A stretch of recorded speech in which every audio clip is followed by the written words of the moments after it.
Michelle, would you do a quick roll call? But I believe we have a quorum. You do. Okay. So, that being said, has everybody had a chance to look at their minutes? I will entertain a motion, please. Ken? I make a motion to approve the minutes. Second.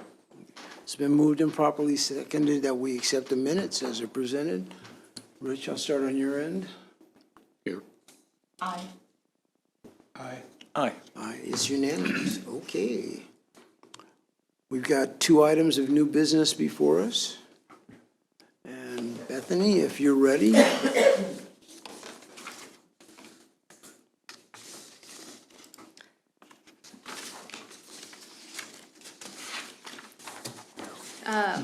This is a state law review for the proposed modifications to the property located at 222 Pine Street, a contributing property located in the Arch Street Historic District.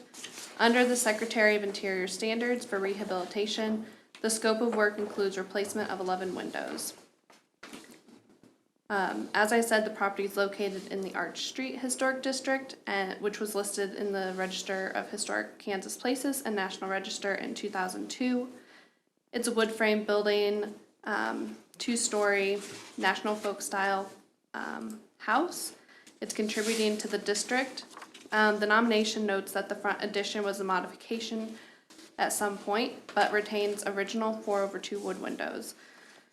The project scope of work includes replacement of 11 windows, 4 in the kitchen, 5 in the upstairs bedroom, and 2 in the basement with renewal by Andersen Fibrex composite replacement windows. The proposed project shall be reviewed utilizing the Secretary for Rehabilitation as set forth by the Secretary of Interior.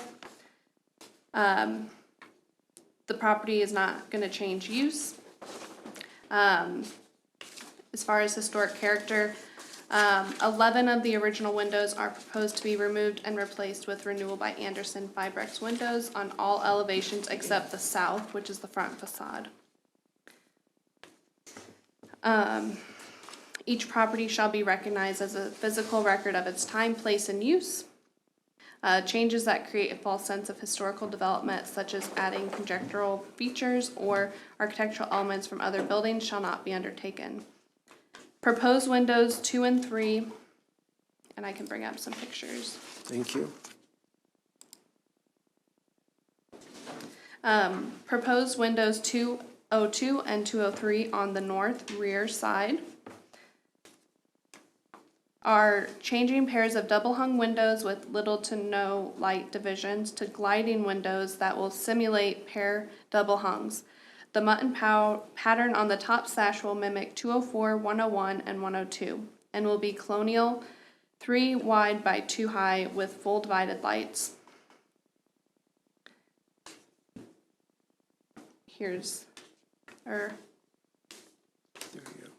Sorry, it's these 2. Proposed window 204 on the east side facade is currently a 4/4 window. And the proposed window is a double hung window with 4/1 with the girl pattern in between the glass. Proposed windows 101 and 102 are 8/1 windows, and 201 is a 2/2. The proposed replacement windows are colonial grill pattern 3 wide over 2 high. Here's an example. Most properties change over time. Those changes that have acquired historic significance in their own right shall be retained and preserved. No such change is proposed. Distinctive features, finishes, and construction techniques or examples of craftsmanship that characterize a historic property shall be preserved. No such change is proposed. Deteriorated historic features shall be repaired rather than replaced. The proposed replacement windows replace historic wood windows except for 103 and 104 that are already replacement 1/1 windows. The replacement windows differ in configuration, but do fit the historic window size. The proposed replacement windows are all secondary elevations. There's no chemical or physical treatment proposed. There's no archaeological resources or ground disturbing work proposed. New additions or exterior alterations shall not destroy historic materials that characterize the property. The proposed exterior alterations are all on secondary elevations and do not characterize the property within the district. And there's no additions or adjacent new construction proposed. I'm happy to entertain any questions. Do I have any questions up here so far? I understand that the owners of the property are here. Would you care to step to the microphone, please?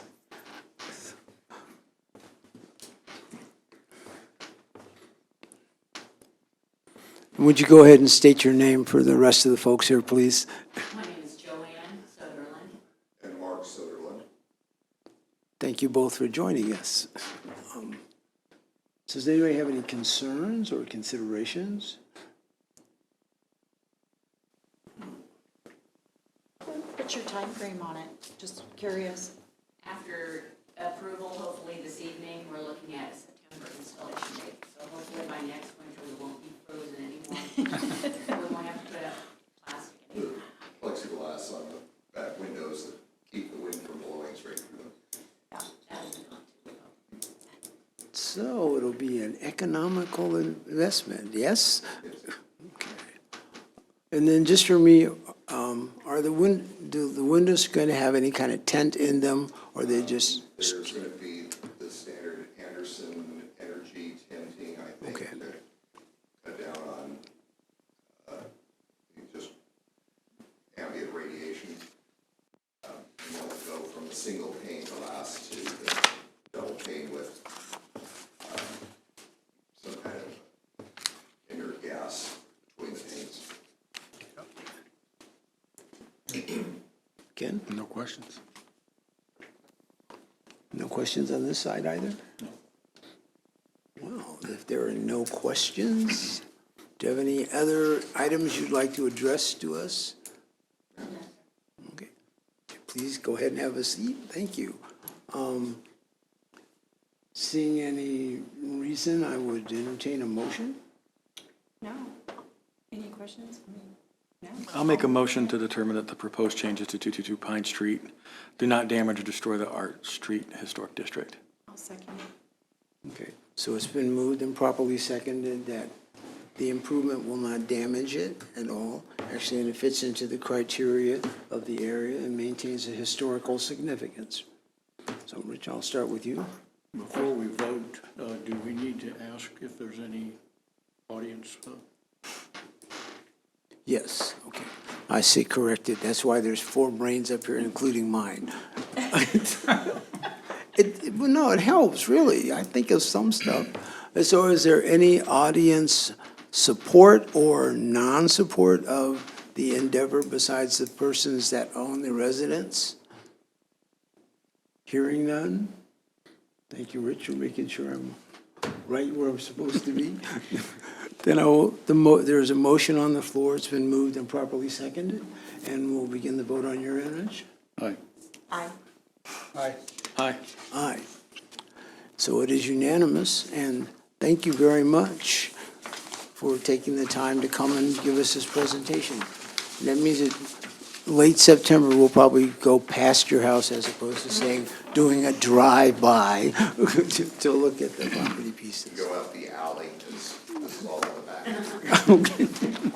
Stay If warm you this call, we'll be glad winter. to walk you around. Yes. I Well, know exactly where it's at. I live right up the street. You do? Oh, yeah, I live in Esplanade. The 912 South Esplanade. It says the governor's mansion out front on the little sign. I've seen you guys walking. Our tree is right across from your house. Yeah. so next year, this time, you're going to have great stories to tell us about how your air conditioning was even working even better, right? Okay. Heater. No, air conditioning first, because it's still Oh, leaking yeah. out. True, true. It goes out and it comes in, right? Yeah. Got me. I'm here, okay. So you guys can leave if you care to, or you may stay and join us. Thank you very much. Thank you both Yeah. very much, appreciate Best it. of luck. All right.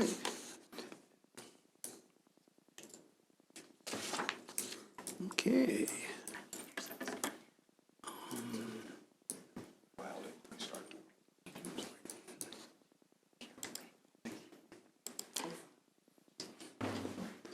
And Bethany, our next item is, please? 404 Shawnee Street. This is a state law review for proposed modifications to the property located at 404 Shawnee, a non-contributing property located in the downtown historic district. The scope of work includes replacement of 3 windows in the front and installation of 2 windows in the back. In the back, one of them is going to be reopening, a window opening.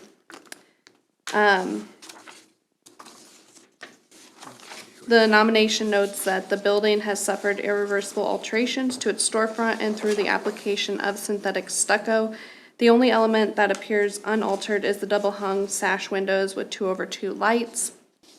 The project scope of work includes replacement of 3 windows in the front and installation of 2 windows in the back with Window World vinyl windows.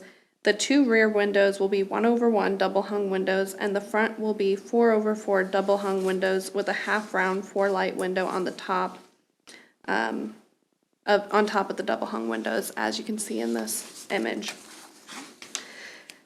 The proposed project will be reviewed utilizing the standards for rehabilitation. The property will be continued in the same use. The historic character of the property shall be retained and preserved. 3 of the original 4/4 double-hung windows are proposed to be replaced with 4/4 double-hung vinyl windows with a half-round 4-light window. 1 window in the rear is reopening a blocked-in window, and an additional new window, 1/1 in the rear. Each property shall be recognized as a physical record of its time, place, and use. The addition of a new window opening in the rear is a secondary elevation. The proposed front window replacement changes the configuration of the existing windows.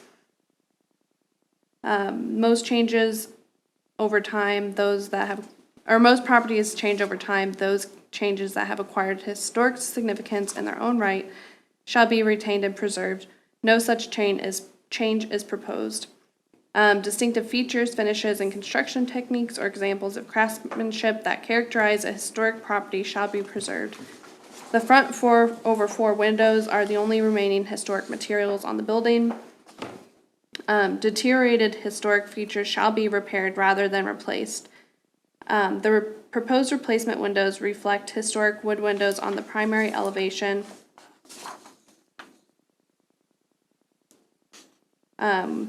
With Window World vinyl windows with a different configuration than exists. There's no chemical or physical treatments planned. There's no archaeological resources or ground disturbing work proposed. New additions, exterior alterations, or related new construction shall not destroy historic materials that characterize the property. The proposed exterior alterations are on the front primary and rear secondary elevation. The new work is differentiated but not compatible. There's no planned new additions or adjacent or related new construction proposed. Are the owners of the building present? Would you care to come to the microphone, please, and introduce yourselves? Good evening. Good My name is evening. Marshall Brown. Good evening, Marshall. So my summation is that the basic changes are all going to be on the backside? And are you adding an additional window? Is that what I'm perceiving? So, you see that number 8? Yes. So number 8 is, do we have any interior photographs, photographs from the interior? Yeah, they're in the handout. We do. Yeah, so we do, but, It's in the packet. I'll Yeah. pull it up. okay, thank you. So inside of the packet, you find a picture that looks something like this. Yes. That's that was the existing original window, and at some point in time, long before our ownership, they put the cinder blocks within that window, and then on the outside, they did stucco over the top of it. Okay. So what we intend to do, because bedroom is we'll cut the stucco on the outside.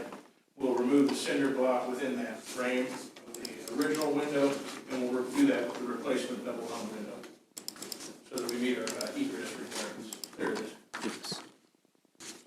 Now, the next photograph, you just catch a glimpse of it.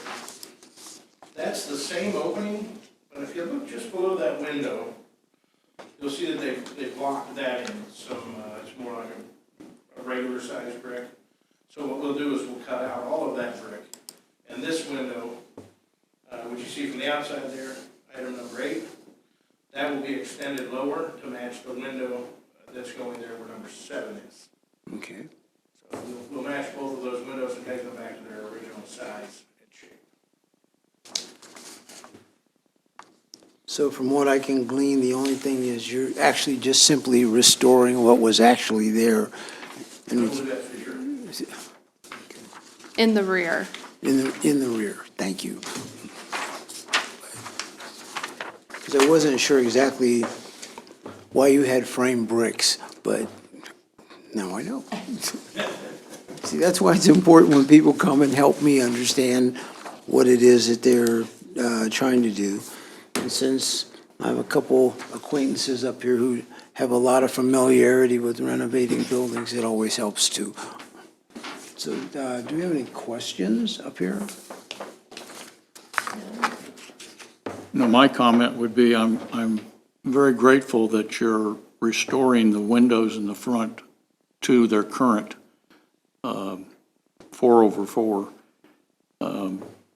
I drove by there the other day, and I was looking at it, and I said, I knew I had the packet, and knew you were going to retain that, and so I applaud you for that. Thank you. Those windows really are the star of the show. When you're inside the place, it's very impressive. It made all the sense in the world to retain that look. Any input on this end? No. Wow. No input. So there's no input, so I presume I will entertain a motion. Public Wait, comment. public comment. To our lone public person out there. You just don't want to say hello? Aye. So obviously you're in support of this project. Okay, thank you. Co-owner, so yes, I'm in support of it.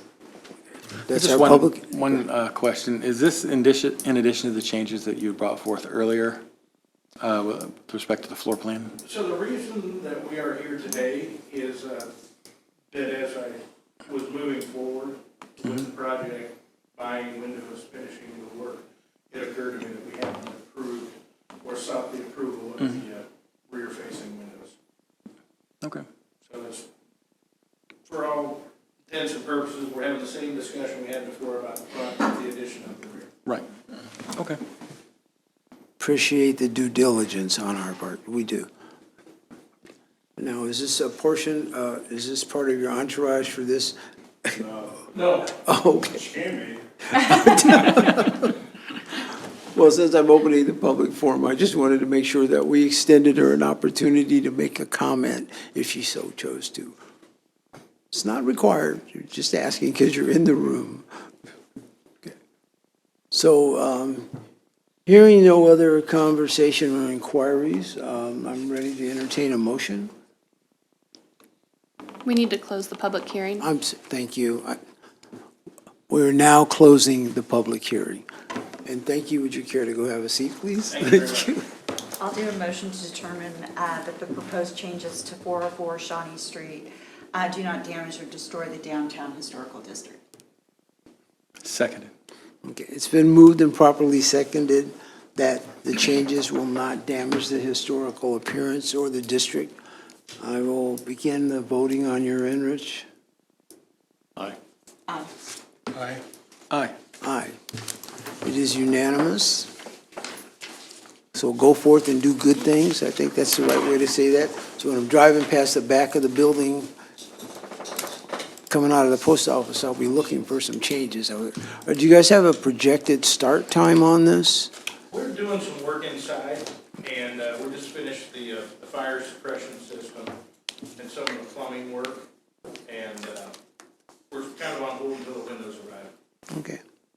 again, thank you very much for taking the time to come and help us understand what you're doing. Thank you. Thank you all.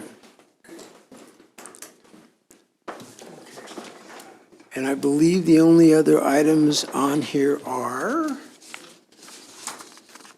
for information only, is that correct? No. The downtown survey, okay. Is the what? We have a Oh, yeah. downtown, we have a survey. I'm going to go out on the limb and go, are you Miss Spencer? Yes. Miss Spencer, would you step to the microphone, please? Yes, my name is Brenda Spencer, Spencer Preservation, Historic Consulting Business, and was a successful bidder on your survey project. So Okay. I think, Bethany, do you want to start, or do you want me to just jump in? You can just jump in. Okay, so today we're just kind of kicking off the local portion and wanted to give you guys an opportunity to ask any questions or make any comments or identify any priorities. Bethany's maps here, the dotted line is the existing downtown historic district on this slide. And the lighter blue line solid line is the expanded, or is the survey area. So, and that's just a good illustration of really the two pieces that are included in this project. Again, there you have the dotted line as the existing industrial historic district, and the solid line as the survey area. So there are two parts to the project. The first part is updating records for the properties that are located within your two existing, the downtown and the industrial historic districts. And then, as you saw, the larger area there by the solid line, as I understand, the goal really is just to collect information on the properties that are adjacent or around the existing districts. The survey itself is literally data collection. Bethany pulled up here, I don't know if any of you guys have ever used this or ever looked up a record for one of your buildings, but it's a pretty phenomenal resource if you haven't. Kansas Historic Resource Inventory, or frequently referred to as KHRI, is actually a public database that is administered jointly by KU and the Kansas Department or Kansas State Historical Society. And technically anyone could enter information on their own property or anything, but most of the records have been entered by these types of survey projects where the goal really is to have records for each of the historic resources in communities across the state of Kansas. I can't even remember. I remember Patrick gave updates on the numbers. It literally is thousands of buildings across the state that the records are already in place.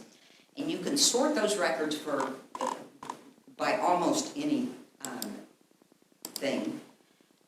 Whether you wanted to look at all records in the city of Leavenworth, or specifically, we can call up the Leavenworth downtown district that Bethany is pointing to there, and it'll call up a record for each of the buildings within that district. Unfortunately, the records that are within the downtown district were dated to a 1986 survey, and those have not been updated. Your downtown district and your industrial district, historic district, were both put into place in 2002, but that predated the online database, which started in 2004. And so the records weren't updated, the survey records weren't updated from the historic district nominations. So that's one thing we'll be doing. We'll be adding current photos, update current descriptions of the buildings to pick up any storefront modifications or other changes to the buildings that have occurred in the last 35 years. And then we will be creating a record similar to what you're seeing here for those properties that were outside of the dotted area, the existing districts, but within the survey area. Oh yeah, this is a great, this is an interactive map function on that, where you can actually see the purple is your existing, the buildings in your existing historic districts. And you can see there are very few. Is blue just a survey? Yep, and red's So the blue demoed. dots are just surveys, buildings that are surveyed, not listed on the state register or national register. And you can see how few buildings around those historic districts in Leavenworth have actually been surveyed. So that's what really the two pieces to the project is: updating existing records within your districts, and then creating records for, I think it was about 70, estimated 60 to 70 buildings that essentially spans from, help me, Bethany, I don't have a map in front of me. Oh. 4th to 7th, Cherokee to Shawnee. No, we go up to To Seneca. Seneca. And then for the downtown one, and then 1st to 4th or 3rd on the industrial one. Third. 3rd. So they kind of they don't overlap, but they touch. I'm sorry, I misspoke. It's 3rd to 7th and then 1st to 3rd. And so it's just filling in some gaps so that you guys have that information. You know, it should be very useful for your local Main Street program or Chamber of Commerce. If somebody walks in and wants information on this, a certain property, this is a public database. And so anybody can access that. It has basic history on the property, any known modifications, an architectural description. We do enter ownership information and legal descriptions, parcel IDs from your all's GIS system, but that information, the ownership information, is not publicly visible. And yeah, you can see historic photos when we have them. So we will be doing, today I started down at the southern end of the downtown district on the resource survey portion, working my way along Cherokee. And we will be doing site work really into July. And then also doing research during that time on history of the properties that had not previously been surveyed. And essentially our ultimate product is the online database records that Bethany obviously will have access to, but anyone can have access to. And you know, I know you guys already have quite a bit of information in your GIS system is pretty phenomenal. I love the overlays that are possible,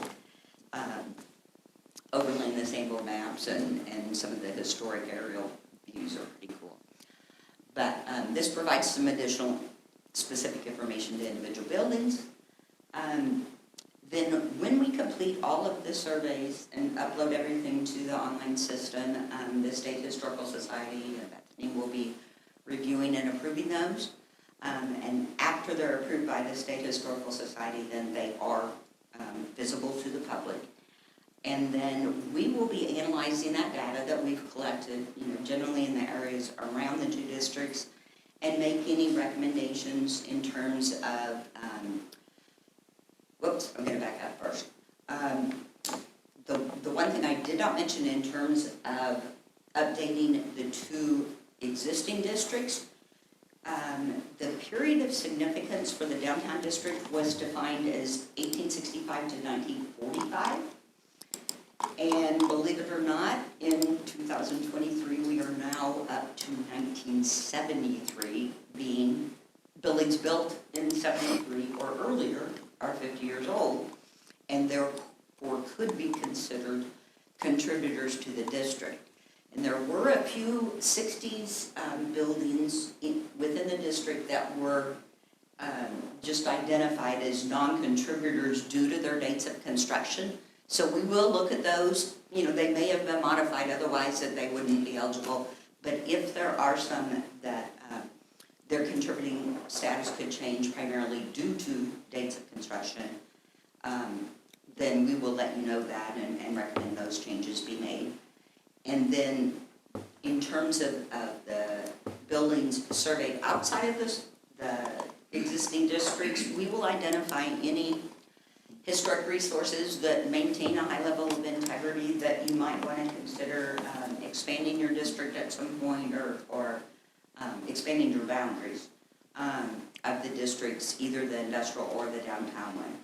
But again, there's no commitment to doing that at this point. It's just that the survey really is what provides the information in order to make those decisions if you chose to pursue something like that in the future. Any questions or comments? So I think October is our ultimate deadline. And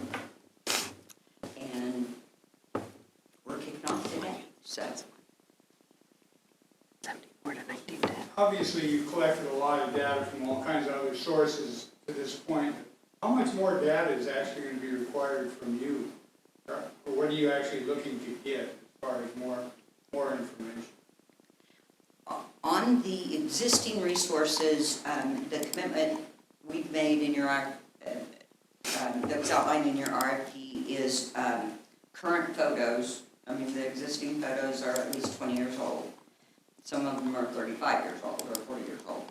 And yeah, so like there's your, what is that? That's an 86 one, I believe. 2001. I'm sorry. 2001. So if anything has had a review by the state office or a tax credit project or anything like that, they may have photos since the original 86 survey. But it did not appear that the district photos were on the survey forms.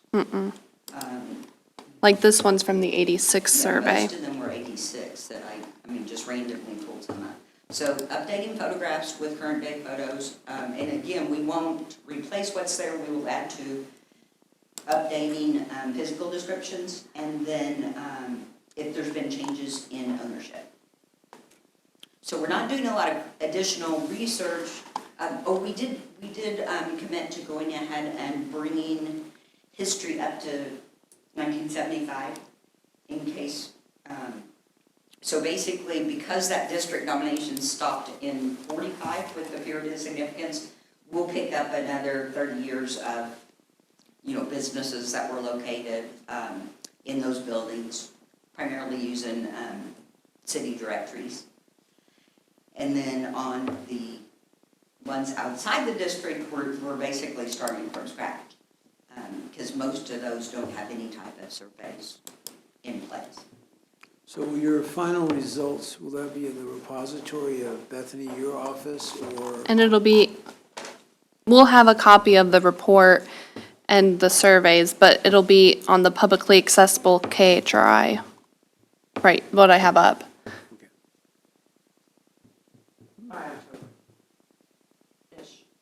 Yes. I'm sorry? They're going to finish in October. October? Yeah, I think is our ultimate. I mean, our goal is to finish the surveys in August and then we'll do the summary report in September and. This is really a necessary step to get to expansion of the historic district. That's the ultimate reason why we're doing this. Correct. Okay. Are there any other questions, Rich? So when you're looking at the outside the district per se, so you're just maybe one street over, or is it specifically focused on buildings that are outside of the district that might be included in the future? You guys identified the boundary. How did we identify that? We just kind of did a buffer around the historic district. So staff. Staff. Like a buffer of like yardage or Really hard to see though. miles or? Can I flip this off? I don't know if you can see the dotted lines on there. So the dark blue dotted lines, Is the district, the like, is the survey area? yeah. Yes. And is that inclusive of what we now call the historic district?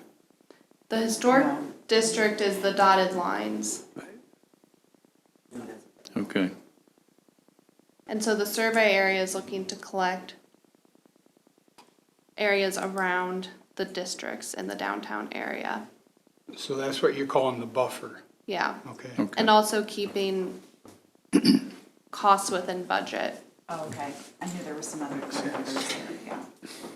But those will be added to the downtown. They won't be added, but if in the future the city wanted to, or the citizens wanted to, then it would be in place, the information would be in place to expand. Because if you take that map down a little bit, like there's like a building clear out, like it's a blue dot that you have a survey on, like it's even further.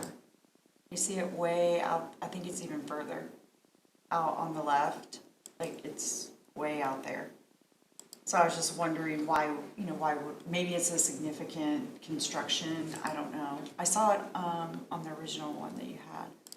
It's way off on the west side, I believe. Yeah, see it out So there? most of them are ones that have, Like this one was surveyed So those are. as part of a historic schools survey and a Okay. Feth and Feth survey. Okay, understandable. So they may have been collected after, through other survey projects, like, Right, this one was roadside, was collected during a statewide, yeah, and you just have the survey, it's not part Roadside. of the buffer, I understand. yeah. Or the properties that are, the actual properties, not the districts, are they also listed on here? And if so, how are they designated? There's not very many in the survey area already I surveyed. mean, just outside the district, just these, These are just surveyed properties, that's it? yeah. Okay. What's the light lavender?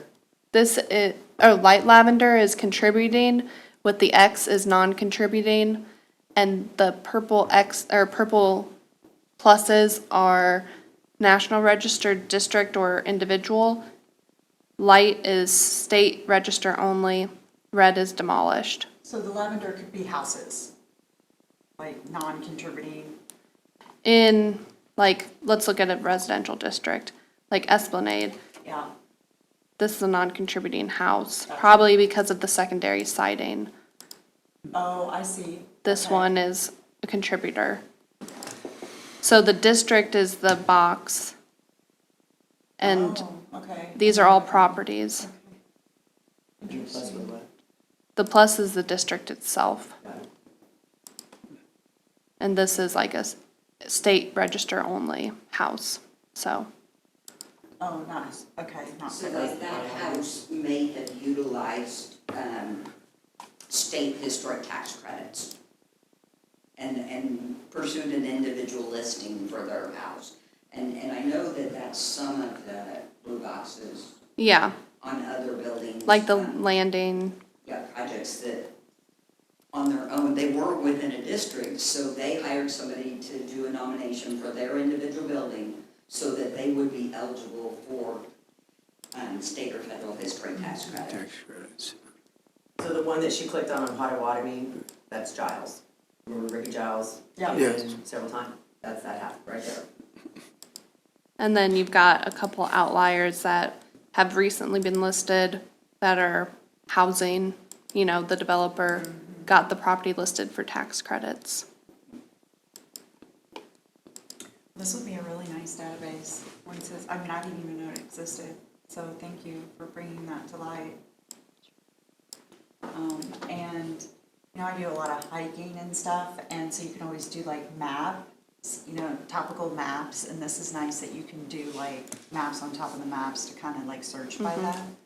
So if you're looking for something that's just like the lavender part or the dark blue part. Yeah, I think the state has done a very good job. From a procedural standpoint, the area that's being surveyed is greater than the actual district at this point in time. What is the procedure to include that surveyed area into the historical district? So. You said the citizens, so is this a ballot issue, or? Well, the district the property owners would be involved because we would likely apply for another grant through the State Historic Preservation Office to do a nomination. They require at least a majority, over 50%, not opposing. And so there would be a lot of public meetings. We would hire a consultant to do an expansion, but this is kind of the groundwork. She's doing some of the history and the survey update. So it should be a pretty easy step to move forward with. If the Be property included in the owners. district, it needs to be continuous with the district though, right? Right. Most of the time, we do have a discontiguous district here. You've got Abernathy, the furniture, and then you've got the furniture company. So that's one district, but it's discontiguous. But typically not. Okay. So I'm just curious, so you gather all this stuff in the survey and then you want to expand, hopefully, the historical part. Is there a point where you pull back because there's not enough validity there to do it? Or is there, we know enough validity to move forward and put expenses towards this? That's the purpose of the survey. Is to find that out? Yeah. Okay. You know, if you, again, I don't know how well you can see it, but the dotted line as the boundary of the existing district would never be approved today. It goes in and out, in and out, in and out, and they don't let you do that anymore. You know, they want half blocks minimum to the alley or a natural break in terms of a void between buildings. And so my guess is the reason that boundary looks like it does is they picked up the primary contributing buildings. I mean, that's just logic that. Where they could get the vote. Correct. So And there's, so, and naturally, side streets or the further you get away from Main Street were, Delaware. the less, I mean, you know, not always the case, but often had less extravagant buildings or architectural masterpieces. And so, you know, it really is just gonna depend on, I mean, we could be doing this and if we summarized just the new survey area outside the district, we may not have a majority of contributors. Is there a certain percentage? A majority. Oh, I'm sorry, Minimum is majority, okay, 51%. I gotcha. I'm sorry, I missed And that so, now, we're not proposing, I mean, right now, we're not doing anything Right. except collecting data, but, you know, that's what Bethany would have to play the game with property owners that are interested in being in the district and not exceeding a majority of non-contributing properties. When you add that all to your existing district. So is there a negative flow to, like, why would somebody not want to do it? Like, I'm just trying to figure this out. Because they have to come in front of you to. get their windows changed. Yeah. Besides that, No, not at all. besides that, I mean, a lot of people move to these areas to keep that integrity of the historical park. So, but besides that, why wouldn't a person, you know, want to do this? And there's a lot of benefits there, once they're in the district. Right. There's tax credits, grants Exactly. available. So I think the people from a collective that are in these areas are in them for a reason, because they want that kind of unity. So I, you know, just my thought process. No, I mean, I agree completely. I've been doing this for 35 years and, you know, we're preaching to the choir here. Right. But typically it is that people don't want somebody telling them what they can and can't do. Yeah, understandable too. In my experience, it is primarily the loudest, negative response is people that have non-contributing buildings. So they're not going to be able to take advantage of the incentives that are out there available because their building does not retain sufficient integrity or has been on. That's where you can just do the dotted line around them. Okay, it's making more sense now. Thank you. Any other inquiries? When it comes to the 50% vote that you would have to get, it's on a property-by-property basis, not, you know, one guy owns 6 properties, he gets 6 votes, he doesn't get 1 vote. Correct. As I understand, you can achieve a majority legally in a variety of ways. There are 3 ways, and I always forget the third one. It is a majority of the properties, majority of the owners, or what's the third one? I think it's a majority of the owners not opposing it. So it's not, you just can't have a majority opposing the nomination. Of the property or the owners? Property Okay, owners. either Okay. or legally, I know that, like on a benefit district, you can meet it in a variety of Yeah. ways. But that would be, we would have the support or the help from the State Historic Preservation Office with that process.